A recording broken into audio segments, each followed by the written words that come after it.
얘들아 안녕. OMG 역사교실 14번째 디딤 영상입니다. 오늘은 대단원 2단원의 중단원 3단원 신분제와 사회구조에서 고대부터 조선의 신분제와 사회구조에 대해 배워보도록 하겠습니다. 자, 먼저 첫 번째로 고대의 신분제와 사회구조 배워보도록 하겠습니다. 자, 청동기 시대에 처음으로 계급이 발생합니다. 우리가 배웠어요. 여러분들 다 까먹었겠지만 그 계급이 발생했다. 이걸 알 수 있는 증거가 바로 이 고인돌이 되겠죠. 이 고인돌 같은 경우엔 굉장히 크기 때문에 이거는 여러 사람이 이 높은 사람의 무덤을 만들기 위해서 노력을 했을 거 아니야. 그래서 당시에 높고 낮음의 계급이 있었구나라고 알 수 있는 거고요. 이 계급이 발생을 하면서 나중에 이게 신분제로 발전하게 되는데 그 대표적인 게 신라의 골품제라고 볼 수 있습니다. 골품제는 신라에서만 있었던 좀 독특한 신분제라고 볼 수가 있는데요. 그 신분을 골과 품으로 나눕니다. 밑에 있는 그림을 한번 볼게요. 골은 성골과 진골이고 품은 6두품부터 1두품까지가 있어요. 그런데 성골 같은 경우에는 왕족입니다. 왕족. 성골은 왕족. 그리고 진골 같은 경우에는 귀족이야. 귀족들. 그 다음에 6두품은 그 밑에 있는 계층들. 두품 중에서는 6두품이 제일 높다고 생각하시면 될 것 같고요. 이렇게 각각 등급이 나누어져 있는 거잖아. 이 신라의 골품제가. 그래서 이 골품제는 개인의 정치활동, 어디까지 정치활동을 할 수 있는지, 어디까지 올라갈 수 있는지 이런 것들의 범위를 제한하고요. 사회활동의 범위도 제한을 합니다. 말을 몇 마리 가지고 있을 수 있는지, 집의 크기는 얼만큼 될 수 있는지 이런 것들을 제한하는 신분제가 바로 골품제라고 볼 수가 있습니다.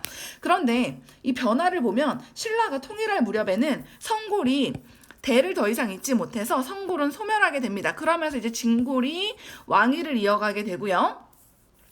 밑에 있는 3에서 1두품 같은 경우에는 자연스럽게 평민과 동등하게 간주가 되면서 당시의 지배층이라고 하면 통일 이후의 지배층은 진골, 6두품, 5두품, 4두품 이렇게 되겠습니다. 근데 이 진골 같은 경우에는 통일 이후에 최고의 신분층이고요. 성골이 소멸했기 때문에 나라의 중요한 일을 결정하면서 특권을 누렸던 계층이라고 생각하시면 됩니다.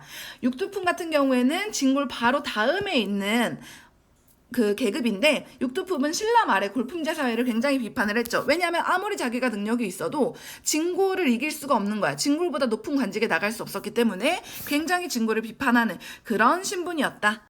이들이 결국에는 신라 말에 등장했던 호족과 손을 잡고 고려를 세우는데 굉장히 일조하게 되는 거죠. 자, 이제 고려로 넘어가 보겠습니다. 고려의 신분제와 사회구조 보면은 고려는 법으로 사람을 딱 구분을 해놨어. 일반 사람과 사람 취급 못 받는 천한 사람, 양인과 천인으로 구분해 놓은 제도를 여러분들 양천제라고 합니다. 법제적으로는 양인과 천인, 일반 사람과 천한 사람으로 구분한 양천제였어. 근데 양인 안에서 또 갈려. 양인 중에서도 지배층이 있고, 그리고 중간 계층이 있고, 그리고 지배를 받는 계층, 피지배층이라고 합니다. 지배를 받는 계층인 피지배층으로 구분이 됩니다. 그러면 양인 안에 있는 사람들 그리고 천인들 어떤 사람들인지 한번 하나하나 보도록 할게요.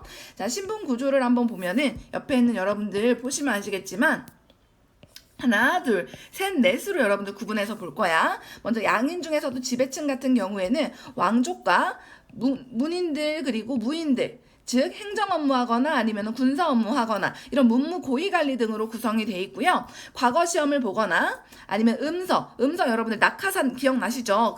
우리 아빠가 5품 이상의 관리면 나도 자동적으로 관직에 진출할 수 있는 거 이런 걸로 관직에 진출을 하고요. 일부 가문들은 여러 대에 걸쳐서 재상은 왕 다음으로 높은 신하라고 생각하면 돼요. 왕 다음으로 높은 관리. 이 재상을 배출을 하는 가문 같은 경우에는 대대로 굉장히 가문이 빵빵하다. 얘들아 돈이 많으면은 재산이 많으면 재벌이라 그랬지. 가문이 빵빵하면은 문벌이라고 한다고 했어. 문벌을 형성을 하면서 본인들의 권력을 누리는 게 바로 고려사회의 특징이라고 볼 수가 있습니다. 대표적인 문벌 중에서 이자겸이 있었어. 그 이자겸의 난을 일으켰던. 그 다음 지배층과 피지배층 사이에 있는 중간계층이 있습니다. 지금으로 따지면은 하급 공무원이라고 생각하면 될 것 같아. 지배층 같은 경우에는 지금으로 따지면 고위공무원 5급 이상. 그럼 중간계층 같은 경우에는 9급부터 7급까지 이런 식으로 여러분들이 그런 공무원이라고 생각하면 될 것 같은데, 자, 서리가 있습니다. 서리는 중앙관청의 하급 관리야. 지금으로 따지면 국가직 공무원인데 국가직 9급, 8급, 7급 공무원이라고 생각하면 될 것 같아. 남방 같은 경우에는 당시에 궁거래, 궁중이라고 합니다. 궁거래에 있는 하급 관리들, 이것도 궁거를 담당하는 하급 공무원이라고 생각하면 될 것 같고요. 향리 같은 경우에는 지방의 하급 관리들, 예를 들면은 각 지방, 영광이라든가 광주라든가 이런 지방에 있는 9급, 8급, 7급 공무원이라고 생각하면 될 것 같아. 그리고 군인들 중에서도 하급 장교들, 이런 사람들이 중간계층이라고 볼 수가 있습니다. 이들이 이렇게 각각 국가에 맡은 역할을 직역이라고 해, 직역. 이런 국가에 맡은 역할, 직역의 대가로서 국가로부터 토지를 받습니다. 그 토지가 여러분들 전시과 우리 배웠었어? 자, 그러면 고려의 양인 중에 피지배층에 대해서 한번 볼게요. 지배를 받는 계층이란 뜻이죠. 자, 먼저 농사를 하는 농민들이 거의 대다수입니다. 그리고 물건을 사고 파는 상인들, 물건을 만드는 수공업자들, 손으로 공업을 한다, 손으로 물건을 만든다, 수공업자들, 아니면은 향, 부곡, 소라고 하는 특수행정구역에 사는 주민들, 이들을 피지배층이라고 합니다. 예를 들어 향, 부곡, 소 같은 경우에는 뭐 영광향, 영광부곡, 영광소 이렇게 불리는 어떤 특수한 행정구역이라고 말을 했어. 좀 더 이따 자세히 볼게. 자, 이 피지배층 같은 경우에는 대다수의 농민들을 여러분들 다른 말로 백정이라고 불렀어. 백정. 고려의 백정이랑 이따 우리가 배울 조선의 백정이랑 좀 다르거든. 고려의 백정 같은 경우에는 직역이 없는, 국가에서 맡은 바가 없는, 예를 들어 국가 공무원이 아닌 일반 양인 농민들을 백정이라고 불렀습니다. 일반 농민들인데 이들이 공무원 아니야, 관리는 아니야. 그리고 그렇기 때문에 이들 같은 경우에는 국가에 조세, 토지세를 내야 되고, 공납, 특산물을 바쳐야 되고, 군사력이나 노동력을 제공을 해야 돼. 이런 부담이 있고요. 법적으로 이들은 과거에 응시할 수 있습니다. 과거 시험을 볼 수가 있어요. 자, 그런데 향부곡소라고 하는 특수행정구역에 사는 거주민들은 어떤 일을 하느냐. 자, 무슨 향, 무슨 부곡, 영광향, 영광부곡 이런 데 사는 사람들은 국가에 농산물을 일정 부분 바쳐야 돼. 그리고 영광소 이런 특수행정구역, 소에 사는 사람들 같은 경우에는 수공업품이나 손으로 만들었거나 아니면 광업, 예를 들어 광물들 있잖아, 석탄 이런 것들, 이런 거를 만들고 캐가지고 국가에 바쳐야 돼. 이들 같은 경우에는 일반 군현민들보다 훨씬 더 많은 세금을 부담을 합니다. 그리고 거주지 이전에 제한이 있어. 내가 만약에 영광부곡, 영광향, 영광소에 사는 주민이라면 다른 데 이사를 못 가요. 거주지 이전에 제한이 있고 이사에 제한이 있고 과거 응시도 볼 수가 없습니다. 과거 응시도 할 수가 없어. 과거 응시에도 제한이 있었다. 즉 좀 차별받는 피지배층이라고 생각을 하시면 되겠습니다. 자, 그리고 마지막입니다. 고려의 천인 같은 경우에는 노비가 대다수를 차지를 합니다. 노비는 여러분들 사람 취급을 못 받아요. 그렇기 때문에 노비는 그냥 소, 말, 돼지 같은 재산으로 간주가 됩니다. 자, 이 노비와 관련된 고려사의 내용을 한번 볼게요. 노비가 아무리 천하다고 해도 역시 사람인데 보통 재물과 같이 취급하여 공공연히 이를 사고 판다. 혹은 말과 소와 교환하기도 하는데 말 한 필에 노비 2-3명씩을 주고도 오히려 말값에 모자라니 말보다 노비가 더 싸다는 거야. 이는 말과 소를 사람의 생명보다도 중요하게 여기는 것이다. 중하게 여기는 것이다. 말, 소보다 훨씬 더 노비를 덜 취급을 했다라는 소리죠. 좀 더 무시하고. 자, 이제 조선의 신분제와 사회구조 한번 보도록 하겠습니다. 조선 전기와 후기로 좀 구분해서 볼게요. 먼저 조선 전기의 신분제와 사회구조 한번 보시면 역시나 고려와 마찬가지로 양천제가 법제화되어 있습니다. 사람을 일반 사람 양인, 천한 사람 천인으로 구분을 하는데 이 안에서 양반들이 나는 일반 평민을 상민이라고도 하거든.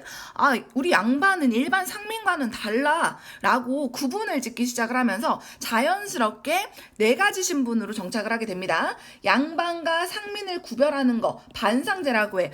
우리 양반은 이런 평민들 상민과는 달라 라고 하면서 그럼 양반과 상민 사이에 있는 중인들이 생겨나는 거고, 그리고 천인 고대로 있고 해가지고 그 신분을 4가지로 구분하는 사신분제가 정착되게 됩니다. 양반과 상민을 구분하는 반상제가 일반화되면서 그 사이에 낀 중인 포함되고 나머지 천인 해가지고 4가지 신분, 사신분제. 그럼 이 신분 구조 한번 여러분들 볼게요. 양반, 중인, 상민, 천민으로 나뉘어져 있습니다. 자, 양반 같은 경우에는 문반, 행정 업무를 담당하고 무반, 군사 업무를 담당하고, 이런 문반과 무반을 함께 부르는 명칭이에요. 고려와 비슷합니다. 고위직이라고 생각을 하면 돼. 굉장히 높은 관리들이라고 생각을 하시면 되고요. 이 양반 같은 경우에는 처음에는 문반, 무반을 함께 부르는 양쪽에 있는 반이다라고 해서 양반이라고 불렀지만 이제는 그 가족까지 포함하는 신분 호칭으로 발전하게 되면서 그냥 높은 계층들 을 양반이라고 부르기 시작을 한 거죠. 그 가족까지.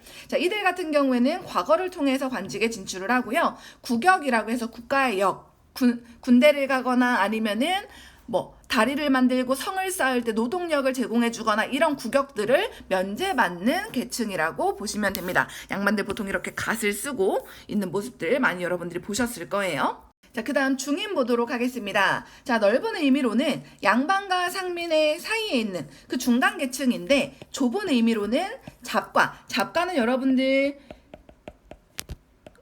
기술관을 뽑는 과거 시험 중에서도 기술관을 뽑는 시험이었어. 자, 잡과 출신의 기술관들, 바로 이들을 중인으로 좁은 의미로는 말을 하기도 합니다. 예를 들면 지금으로 따지면 기술관이 통역관이라든가 아니면 의사들, 법률가들 이런 사람들을 이제 당시에는 기술관이라고 했어. 자, 이들 같은 경우에는 향리, 지방의 공무원, 서리, 국가의 국가직 공무원, 근데 하급 공무원이라고 했지. 역관은 여러분들 통역해주는 사람. 자, 이런 사람들로 구성이 되고요. 이 직역, 이 국가에서 맡는 이 일들은 세습이 됩니다. 아빠가 만약에 통역을 하는 역관이야. 그럼 그 아들도 그대로 이걸 세습받아서 한다라는 소리죠. 그리고 같은 신분끼리, 같은 중인들끼리 주로 혼인을 합니다. 자, 이런 사람들 말고도 서얼도 중인에 포함이 됐어. 서얼이 뭐냐? 여러분들 홍길동 생각하면 돼. 첩의 자식이죠. 양반첩의 자손을 보통 말을 하고요. 밑에 있는 그림을 보면 이게 당시에 중인들의 모습들이 이렇게 그림으로 나타나 있고, 자, 아버지가 양반이야. 첫 번째 부인이야. 첫 번째 부인의 아들들은 전부 다 양반이야. 그런데 둘째 부인 이후부터는, 셋째 부인 이후부터는 그 아들들은 서얼이라고 불렀어. 자, 이들은 중인과 비슷한 대우를 받았고요. 문과에 응시할 수가 없습니다. 문과 응시는 금지가 돼가지고 행정공무원은 될 수가 없고 그냥 문과에 들어가거나 기술관이 여전히 되거나 이런 식으로 됐던 거야. 대표적인 서얼이 홍길동이다. 자, 여러분들 서얼과 관련된 사례를 한번 볼게요. 서얼에게, 그런 첩의 자식들에게 과거와 벼슬을 못하게 한 것은 우리나라의 예법이 아니다. 원래 초반에는 이렇게 서얼을 무시하지는 않았었거든. 우리나라가 옛날부터 그랬던 건 아니야, 이런 뜻이야. 높은 관직을 가진 자의 아들이지만 오직 외가가 엄마 쪽이 하찮아서, 보통 첩들은 일반 상민이거나 아니면은 뭐 노비거나 이러거든. 즉 외가가 하찮아가지고 엄마 쪽이 하찮아서 대대로 벼슬길이 막혀. 비록 뛰어난 재주와 쓸만한 그릇을 가지고 있으면서도 끝내 남에게 머리를 숙이고 향리나 수건만도 못하니까 불쌍하도다. 서울도 이렇게 차별받는 거 불쌍해라고 하는 기록이 남아 있습니다. 자, 이제 상민 볼게요. 상민은 여러분들 일반 평민들을 말한다고 했어. 고려로 따지면은 일반 농민들, 백정들, 이런 사람들 의미를 한다고 생각을 하면 될 것 같아. 자, 상민은 주로 농민이라든가 거의 대다수 농민이야. 농사를 짓는. 그리고 아니면은 물건 만드는 수공업자, 물건을 파는 상인들로 구성이 되고요. 조세, 토지세 내고, 공납, 특산물 내고, 역, 군역, 노동력 제공하고, 군사력 제공하고 이런 의무 부담합니다. 고려랑 비슷하죠. 법적으로 과거 응시 가능한 것도 고려와 비슷합니다. 자, 그런데 상민 중에서도 신량역천이라고 하는 사람들이 있어. 신량역천. 신부는 양인이야. 천민이 아니야. 근데 역은 하는 일이 천한 사람들. 신부는 양인이지만 하는 일이 천하다라는 뜻이야. 이들은 주로 수군이거나, 수군은 여러분들 그 노를 젓는 그 해군 중에서도 노를 젓는 사람들이라고 생각을 하면 될 것 같아. 아니면 역졸이라고 해서 그 각 지역마다 지금의 무슨 기차역처럼, 근데 당시에는 기차가 없었으니까 말이 잠깐 쉬어가는 곳을 역이라고 했거든. 거기를 관리하는 사람들 역졸이라고 하는데, 이건 이제 천한일이라고 취급을 받았어. 수군이나 역졸, 이런 천한일을 담당하는 계층은 신부는 양인이기는 하지만 하는 일이 천하다고 해가지고 좀 무시를 받았던 그런 신분이라고 볼 수 있다. 자, 그런데 여기까지는 그래도 양인이야. 이제 천인들입니다. 천인들은 천민이라고도 했고요. 대부분이 노비입니다. 근데 국가에 속한 노비는 공노비고 개인에게 속한 노비는 사노비라고 했어. 이렇게 공노비와 사노비로 구분이 됐고요. 이 천민에는 노비 말고도 백정. 얘들아, 이거는 고려의 백정이랑은 달라. 이 조선시대 백정은 도축업자야. 도축업. 아니면은 정육업. 도축업이 뭐야? 짐승을 죽이는 것, 소나 돼지를 죽이는 일을 하거나 그 고기를 팔거나 정육업 이런 사람들을 조선에는 백정이라고 해서 고려시대 백정이랑 조선시대 백정은 달라. 고려시대 백정은 일반 상민이라고 생각해야 돼. 자, 그리고 광대들, 무당들 이런 사람들도 천민으로 간주를 했다. 자, 밑에 있는 자료 볼게요. 지금 여기 있는 일반 평민들, 상민들이 여기 있는 양반에게 길을 가다 보면 이렇게 허리를 굽혀서 인사를 해야 됐어. 그리고 이들이 바로 신량 역천 중에서도 수군들의 모습 재현한 거고요. 그리고 여기는 천민. 천민에는 되게 많은 신분이 있습니다. 노비, 승려, 무당, 광대, 상역군. 그 상역군은 그 관을 이고 다니는 사람들, 기생, 공장은 물건을 만드는 사람들 중에 또 천한 사람들이 있어. 백정, 도축업자 이런 사람들 바로 천민들이었다. 자, 이제 마지막입니다. 조선 후기의 사회 변화 한번 볼게요. 신분제가 점점 변화하고 흔들리기 시작을 합니다. 외란과 호란, 즉 양난 이후에 상품화폐 경제가 발달한 거 우리 배웠잖아. 막 모내기법 실시되고 광장 유행하고 그러면서 분홍이 등장을 하고 불을 축적한 이런 상민들이 농사를 잘 지은 사람들이 신분 상승을 하고 싶어. 아, 나 이제 돈은 있는데 분홍이 되어서 돈은 있는데 내 신분은 상민이네. 나 적어도 중인이거나 적어도 양반까지 올라가고 싶은데 이런 사람들은 국가에서 돈이 없으니까 명예관직을 팔았어. 관직이 있다는 거, 명예관직이 있다는 거는 양반이 될 수 있다라고 하는 거거든. 그래서 공명첩을 매입합니다. 사들입니다. 공명첩. 이름이 비어있는 첩 문서다라는 뜻이야. 그래서 여기에 내가 만약에 상민 이은정이야? 그러면 이 공명첩을 사서 이은정 적으면 이은정을 무슨 명예관직에 임명함. 이 명예관직은 양반에 준하는 관직이야. 그럼 내가 양반이 되는 거지. 이런 식으로 납속은 돈을 주고서 신분을 사는 걸 납속이라고 하고요. 아니면 양반의 족보를 매입하거나 사들이거나 아니면 자기의 족보를 위조해. 이런 방식으로 상민들이 신분 상승하는 모습을 보이기도 하고요. 그리고 언제나 승승장구 잘 나갔을 것 같은 그런 양반들이 분화되게 됩니다. 왜냐하면 붕당 정치 때문에 살아남은 양반들이 있고 그렇지 못한 양반들이 있고 하잖아. 살아남은 양반들 뭐 노론이나 소론 쪽 이런 사람들은 권반, 권력이 있는 양반이다. 권반. 아니면은 좀 망해가지고 뭐 남인의 자녀 세력들 이런 사람들은 지방에서만 자기 고향에서만 어느 정도 행세를 하고 다녀. 그럼 향반. 고향에서만 양반 취급을 받는다. 향반. 권력은 없어. 근데 중앙 권력은 없어. 마지막으로 완전 망해가지고 잔잔바리 양반이 돼버렸다. 그러면은 잔반, 양반이라는 신분만 남은 거야. 잔반. 그래서 이 잔반들 그린 그림이 양반인데도 이렇게 그 옷감을 짜고 있는 모습 이런 그림이 남아있거든. 양반 신분인데 그래서 자식은 공부를 하잖아. 이런 사람들을 잔반이라고 하는 거지. 양반도 이렇게 분화가 된다. 돈이 없는 잔반들 같은 경우에는 돈이 많은 상민들, 분홍들한테 자기 족보 팔기도 하고 이런 식의 모습이 이 조선 후기에 많이 보입니다. 자, 이런 신분 상승의 움직임. 기술직 중인들과 서얼들이 조선 후기에는 신분 상승을 하겠다고 막 국가에 뭐 문서 놀리고 상소문도 올리고 하고요. 순조 때는 공식 노비들, 공노비들을 해방을 시켜줘요. 이러면서 점점 신분 상승의 움직임이 보이고 있다. 공노비들을 해방되면 보통 일반 상민들로 많이 올라갑니다. 그래서 국가에 세금 내는 그런 역할을 하기도 하고 하는 거죠. 자, 오늘 여기까지 할게요.